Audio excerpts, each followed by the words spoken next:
வேப்பம்பு மனித உடலுக்கு ஒரு சிறந்த கிருமிநாசினியாக செயல்பட்டு சர்க்கரை நோயை கட்டுப்படுத்தவும் மலப்புழுக்களை அழிக்கவும் பசியை தூண்டவும் வல்லது.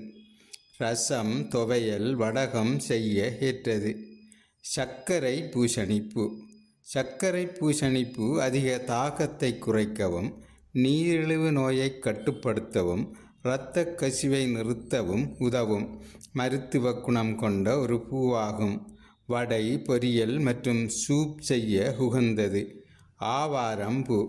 ஆவாரம்பூ நீரிழிவு நோயை கட்டுப்படுத்தவும் உடல் சூட்டை தணிக்கவும் சரும பொலிவை பெறவும் உதவும் ஒரு சிறந்த மருத்துவ குணம் நிறைந்த பூவாகும்.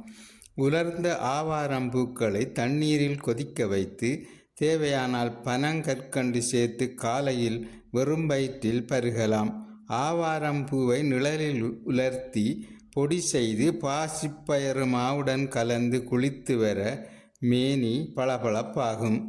முருங்கைப்பூ. முருங்கைப்பூவை பருப்புடன் சமைத்து சாப்பிட்டால் பித்த வெப்பம் அகலும், கண்ணெரிச்சல், நாக்கசப்பு, நீர் ஊறுதல் தீரும். பூவை பாலில் போட்டு இரவு காய்ச்சி குடித்தால் ஆண்மை விருத்தி அதிகரிக்கும், போகம் நீடிக்கும்.